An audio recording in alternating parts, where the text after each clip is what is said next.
प्र्यङ्गुकलिका श्यामं रूपेणां प्रतिमं बुधं सौम्यं सौम्यगुणपेतं तं बुद्धं प्रणमाम्यहम। जय माता दी मित्रों, मेरा नाम पंडित प्रकाश जोशी। स्वागत है मेरे YouTube चैनल एस्ट्रो आज में। मित्रों, आज हम चर्चा करने वाले 6 मार्च को बुध राशि परिवर्तन कर रहे हैं, यानी मकर राशि से बुध का कुंभ राशि में परिवर्तन होने जा रहा है। सूर्य और बुध के साथ में, गुरु के साथ में कुंभ राशि में बैठने में, जो कि शनि की मूल त्रिकोण राशि है, यहाँ पर जो बन रहा है वो बुध आदित्य नाम का एक राजयोग बन रहा है, जो 6 राशियों के लिए कैसे लाभदायक होगा इस कार्यक्रम में इस बारे में भी चर्चा करेंगे। सबसे पहले मित्रों, बहुत सारे आप लोगों के व्हाट्सएप आते हैं, बहुत सारे लोगों के हमसे प्रश्न आते हैं, उसके बारे में जवाब दे देते हैं।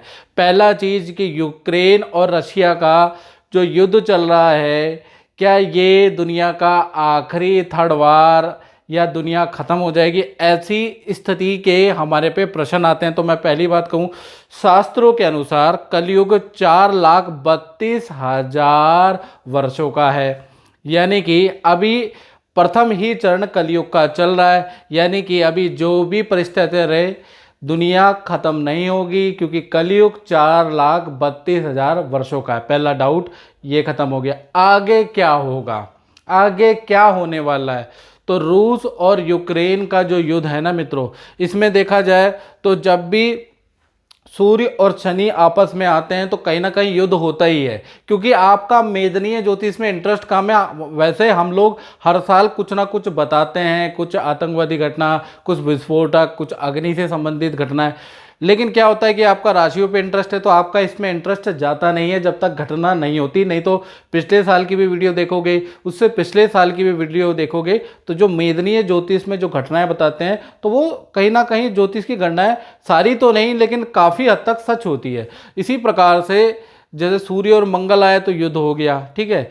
तो ऐसी स्थिति जब 9 के 9 ग्रहों में से 6 ग्रह एक साथ बने तो कोरोना आ गया, ठीक है। अब ऐसी स्थितियां जो बन रही हैं, इसमें क्या होगा इसके बारे में पहले बताता हूं। देखिए, जैसे ही बुध का राशि परिवर्तन होगा, बुध आदित्य योग बनेगा, गुरु साथ में बैठा है। गुरु शुभ सूचना का कारक होता है, सूर्य संधि का कारक होता है, और सूर्य नेतृत्व कारक होता है, और बुध संधि का कारक होता है। तीनों ग्रह सूर्य, बुध और गुरु तीनों इकट्ठे बैठ गए हैं। लेकिन सबसे बड़ी विडंबना और मुश्किल क्या है, सूर्य कुंभ राशि यानी कमजोर बैठे हैं, यानी बहुत दिक्कतों के बाद रशिया बिल्कुल अडिग रहेगा, संधि करेगा नहीं। रशिया की शर्तों के साथ में कुछ शर्तें रशिया मानेगा, कुछ शर्तें रशिया नहीं मानेगा, तब जाके कुछ संधि हो पाएगी। यानी इतना आसान नहीं है रशिया को मनाना किसी भी देश के लिए। लेकिन जब तक सूर्य बुध की राशि में परिवर्तन, बुध आदित्य योग बनाएंगे, यानी कि मान के चलिए कि 6 तारीख से लेकर और 24 तारीख तक आपको इस युद्ध में नया कुछ ना कुछ परिवर्तन नजर आएगा, ठीक है। पहले वो परिवर्तन बहुत अच्छा नहीं होगा, यानी कि पूरे 10 दिन, यानी कि 6 मार्च से लेकर और 10 यानी 10 दिन इसमें ऐड कर दीजिए, 16 मार्च तक तो स्थितियां थमने का नाम नहीं लेंगी, बल्कि आपको नई नई न्यूज़ें सुनाई देगी। उसके बाद 16 मार्च के बाद कहीं ना कहीं राहत वाली सूचनाएं आपको समझ में आएंगी। अब इससे एक सवाल पैदा नहीं होता मित्रों, उसके बारे में भी इस कार्यक्रम में चर्चा करेंगे। सवाल ये पैदा होता है कि मनुष्य इतना ज़्यादा विकसित कैसे हुआ, बाकी 84 लाख योनियों के अंदर, जैसे शेर है, कुत्ता है, बंदर है, कीड़े मकोड़े हैं, वो तो विकसित नहीं हुए, मनुष्य कैसे इतना विकसित हो गया? क्या मनुष्य के अंदर ऐसे पर लगे हुए हैं, उड़ने वाला है, चमत्कारिक शक्तियां हैं? बुद्धि तो हमारे पास ही नहीं, डॉल्फिन के पास भी बुद्धि है और जीवों के पास भी बुद्धि है, ठीक है। क्या ऐसी खासियत है मनुष्य की जिसने उसको सबसे खास बना दिया और 84 लाख योनियों के ऊपर उसने राज किया, राज कर रहा है? ऐसी और क्या ऐसी खासियत है, अगर वो खासियत खत्म हो गई, वो विचार खत्म हो गया, तो दुनिया में मनुष्य का सफाया हो जाएगा। इस कार्यक्रम में महत्वपूर्ण इस बारे में चर्चा करूंगा, लेकिन सबसे पहले मैं राशि के ऊपर बात कर देता हूं। तो जो बुध आदित्य योग बन रहा है, वैसे तो कॉमन सा बुध आदित्य योग होता है, पत्रिकाओं में देखा जाए तो 15 कुंडलियों में एक में बुध आदित्य योग नजर आ जाता है। लेकिन बहुत बार विशेष परिस्थिति में, प्रश्न कुंडली में नौकरी नहीं मिल रही है, व्यापार की स्थिति में महत्वपूर्ण भूमिका ये अदा करता है। बुध आदित्य योग अगर बनता है तो ऐसे में आपके सरकारी कामों में आपको लाभ होता है, कॉन्ट्रैक्ट में लाभ होता है। बुध आदित्य योग जब तक बनेगा तो संतान, भाई बहनों से जो रिलेशन खराब हो गए हैं, अगर इसमें आप प्रयास करेंगे तो रिलेशन अच्छे बन भी जाएंगे। इसी प्रकार से जब बुध आदित्य योग बन रहा होता है उस समय पे आप नौकरी की पद, प्रमोशन, ट्रांसफर, विदेश यात्रा, न्यू नौकरी के लिए अप्लाई करेंगे तो आपके काम बनने की संभावनाएं बहुत ज़्यादा बढ़ जाएगी। बुध आदित्य योग जब एक्टिव होता है तब कमीशन, डीलिंग, वाणिज्य से संबंधित, मार्केटिंग से संबंधित जो लोग होते हैं वो अपने व्यवसाय को बढ़ाने के लिए को प्रयास क्लाइंटों से करेंगे तो उनको सफलता भी मिलेगी। बुध आदित्य योग से शुरू कर देना चाहिए, दुगनी मेहनत शुरू कर देनी चाहिए। जो ये बुध आदित्य योग बन रहा है कहीं ना कहीं 6 राशियों के लिए बड़ा लाभकारी, इसके बारे में हम चर्चा कर लेते हैं। सबसे पहली जो राशि है जिसको बुध आदित्य योग का लाभ होगा वो है मिथुन राशि। तो मिथुन राशि का देखा जाए तो बुध आदित्य योग से क्या लाभ होने वाला है। एक तो संतान से संबंधित कोई खुशखबरी या संतान से संबंधित उलझने आपकी खत्म हो रही है। नौकरी से संबंधित आपको कोई ना कोई अपडेट मिलेगा, नया समाचार प्राप्त होगा और रिलेशन में भी सुधार होगा। और चाहे आप नौकरी करते हैं चाहे आप काम करते हैं तो ये जो समय है यानी कि 6 फरवरी से लेकर 25 तक, 6 मार्च से लेकर और 25 मार्च तक का ये स्थिति अगर देखी जाए तो कार्यों में सफलतादायक रहेगी। अब बात करते हैं दूसरी राशि जिस पे प्रभाव पड़ेगा, वो है सिंह राशि। तो सिंह राशि पे देखा जाए तो बुध आदित्य योग का प्रभाव पड़ रहा है। कहीं ना कहीं पार्टनर के साथ में आपकी यात्रा के योग नजर आ रहे हैं। साथ ही साथ पार्टनर से संबंधित या पार्टनर के परिवार से संबंधित कोई शुभ समाचार भी आपको प्राप्त होगा। नौकरी में यश, मान, सम्मान की प्राप्ति आपको हो सकती है। यानी सिंह राशि वालों के लिए बहुत ही अच्छा परिवर्तन है और बहुत अच्छा लेके आ रहा है। धार्मिक अनुष्ठान में भी सिंह राशि वाले जा सकते हैं। साथ ही साथ भाई बहनों का भी कोई ना कोई मांगलिक काम संपन्न होगा इस दौरान में। तो कुल मिला के सिंह राशि के लिए अच्छा है। तीसरी अगर राशि देखी जाए वो है कन्या राशि। तो कन्या राशि का तनाव, डिप्रेशन, जो उलझी हुई समस्याएं, उसका कोई ना कोई हल आपको प्राप्त होगा, समस्या का समाधान होता हुआ नजर आ रहा है इस परिवर्तन से, बुध आदित्य योग के कॉम्बिनेशन से। साथ ही साथ और पार्टनर के परिवार से आपको बुलावा प्राप्त होगा या कोई शुभ समाचार प्राप्त होगा और आपके करियर में, आपके मान सम्मान में वृद्धि होगी। साथ ही साथ मामा की ओर से भी आपको कोई खुशखबरी प्राप्त होगी। तो कुल मिला के कन्या राशि के लिए भी अच्छा परिवर्तन है। इसी प्रकार से धनु राशि जो है चौथी राशि है, जो बुध आदित्य योग से प्रभावित राशि है। इनको जबरदस्त धन, पद, वृद्धि, लाभ प्राप्त होगा। नए काम के धनु राशि के योग बन जाएंगे। कार्यों में अच्छा लाभ प्राप्त हो सकता है। तो ये जो बुध आदित्य योग बन रहा है इसमें धनु राशि वालों को फुल एफर्ट करने हैं तो कहीं ना कहीं उनको अच्छा रिजल्ट प्राप्त होगा। एक ये हो गया। अब जो 5वीं राशि है वो है कुंभ राशि।